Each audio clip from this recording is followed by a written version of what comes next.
It began with heat, the heavy, humming kind that clings to summer evenings in the rural American South, when the air feels thick enough to hold memories in place. Willow Creek was a quiet town. Population, small. Gossip, large. People there believed in homemade pies, porch lights left on, and the kind of kindness that wasn't loud, but steady. 12-year-old Lena Brooks fit right into that world. She was small, barefoot more often than not, curious enough to notice things adults walked past, and gentle enough to bend down and talk to insects as if they were neighbors. That evening, she was walking home from the diner where her mother worked the evening shift. The sun was dipping behind the pine trees, turning everything gold. The road home smelled of dust, warm grass, and leftover barbecue drifting from backyard fences. She was halfway down Old Mill Road when she heard it. A sound too soft to be a bark, too pained to be anything but suffering. A low, broken whimper. She stopped. The sound came again, weaker this time, from behind the abandoned barn at the edge of the Miller property, a place most kids avoided because adults said it was dangerous, and kids said it was definitely haunted. Lena's heart tightened. She walked toward it anyway. Behind the barn, half hidden by tall weeds, lay a large dog, or what had once been one. His fur was matted, his ribs visible, his back leg torn open in a deep gash that looked fresh. Flies buzzed near the wound. His breathing was shallow. He didn't lift his head when she approached. He simply blinked once, as if deciding whether he had enough strength left to trust. He did. Slowly, painfully, the dog moved his head toward her, eyes flickering open. They were amber, soft, human-like, full of 1,000 unspoken things. "Hey boy," she whispered. "Oh, you're hurt." He didn't growl, didn't flinch. He just looked at her with a quiet plea. Lena dropped her backpack, unscrewed her metal water bottle. Her hands trembled as she poured water into the cap, then slid it gently under his mouth. He sniffed once, then drank. Fast, desperate. Each movement looked like it cost him strength he didn't have. Lena filled the cap again and again and again. "You're gonna be okay," she whispered. "I'm here. I promise." When the dog finished, he rested his head, not on the grass, but against her leg. The moment felt sacred, like something had just chosen her. She stroked his head, slowly. "I'll come back tomorrow," she said. The dog's tail moved, barely, but enough to prove he understood. Lena couldn't sleep. The image of the dog, the wound, the ribs, the eyes, haunted her. She kept replaying the moment his head touched her leg, as gentle as a breath. Her mother, Claire, noticed. "Sweetheart," she said softly, standing in the doorway, "you're supposed to be asleep." Lena hesitated.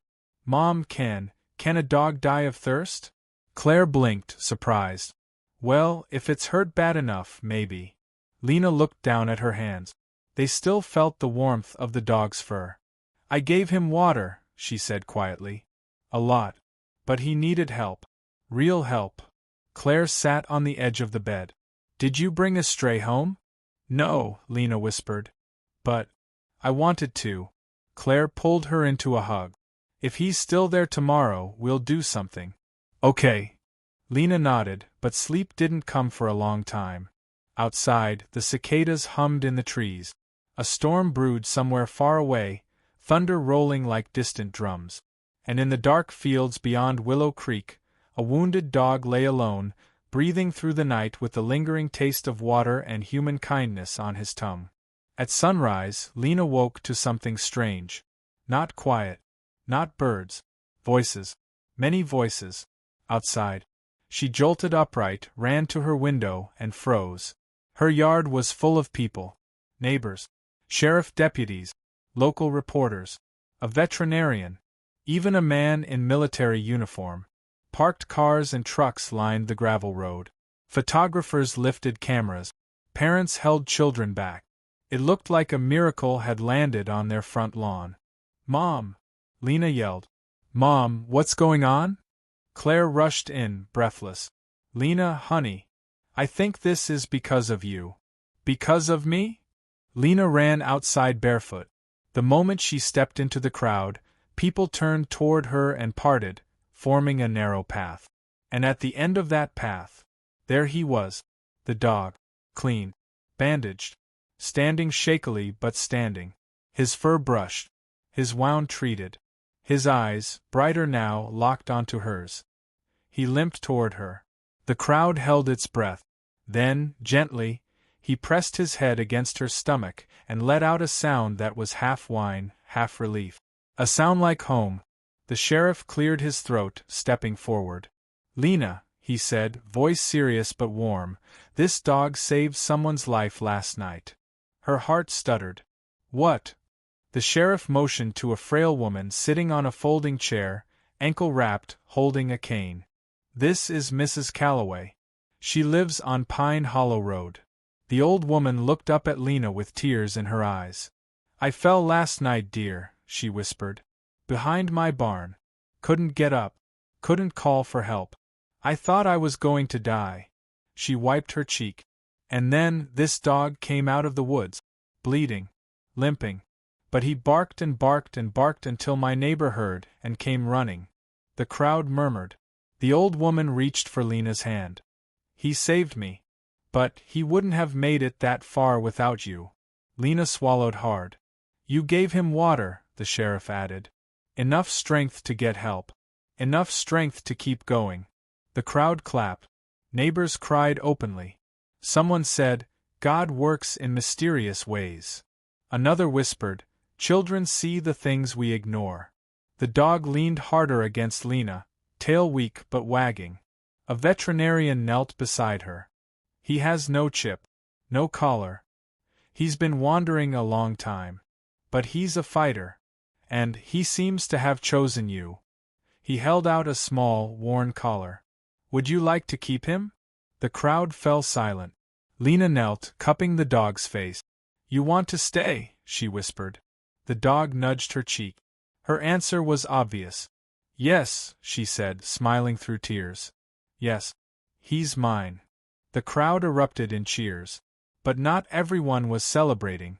At the back of the group, the man in military uniform took a shaky step forward. He held something wrapped in a handkerchief. His face looked both hopeful and afraid. The man knelt beside the dog and unwrapped the handkerchief. Inside was an old, scratched service K9 medal. The dog froze. Not in fear, in recognition. The man whispered. "His name was Valor. He served with my brother in the military. They were inseparable." The dog tilted his head, ears twitching. "My brother died last spring," the man continued. "Valor disappeared the day of the funeral. We searched for him for weeks. No trace." He swallowed, eyes glistening. "I think he was trying to come home." Lena hugged the dog. "He is home," she said softly. The man nodded through tears. "You're right. He chose you. And I won't take that from him." Over the next weeks, Valor, as the town now called him, became a symbol of hope. Strangers visited the Brooks home with donations. Bags of food, new collars, medical supplies, drawings from children, and handmade signs that read, "Thank you, Valor." The town newspaper printed his story on the front page. "Girl saves wounded dog saves human life." The mayor stopped by to shake Lena's hand. The sheriff brought Valor a giant bone. The diner where Claire worked offered free meals for life. Valor slept on Lena's floor every night, refusing to be more than 2 feet from her. He followed her like a shadow, protective and gentle. He watched thunder with calm eyes. He patrolled the house at night, sniffing windows and doors carefully. But he also did something he had not done in a long time. He rested. Sometimes, Lena would wake up and find him lying on the porch, staring calmly at the sunrise, as if finally understanding he didn't have to run anymore. One evening, as the sky turned lavender and fireflies flickered like tiny lanterns, Lena sat with Valor under the old oak tree. "Why did you run?" she asked softly. Valor lifted his head, resting it on her lap. Lena could feel it, something deep, almost spiritual, like the dog carried a weight older than his wounds. "I think you were looking for something," she whispered. "Or someone." Valor closed his eyes. Lena stroked his fur gently. But I'm glad you found me. A gentle breeze picked up, carrying the faintest chime, like dog tags ringing softly. And for a moment, Lena felt something in her chest. Not fear. Not sadness. But connection. As if Valor wasn't just a dog who wandered into her life. As if some invisible thread had brought them together long before this town ever knew their names. Months passed. Summer turned to fall. Willow Creek returned to its quiet rhythm. But some evenings, people would still slow down as they drove past the Brooks house, just to get a glimpse of the girl and the dog sitting on the porch. Lena with her sketchbook. Valor lying at her feet, calmer now, healed, loyal. One evening, the sky broke into a soft orange glow. A neighbor walking his dog stopped to watch. "Beautiful sunset," he said to Lena. She nodded. "My dad used to say sunsets meant the world was giving us one more chance." The neighbor smiled. Valor lifted his head, ears perked, alert, then relaxed again. "Looks like you gave him a chance too," the neighbor said. Lena looked at Valor, eyes warm. "No," she whispered. "He gave me one." Valor nudged her hand. She held it against his fur. And somewhere inside, she felt it again, that quiet truth. Kindness never dies. It just comes back in ways we never expect. The wind rustled through the trees. Fireflies rose in glowing swirls. And Lena leaned her head gently against Valor's. Two souls who had saved each other, in a world that sometimes forgets how easily brokenness can be healed by a single act of compassion.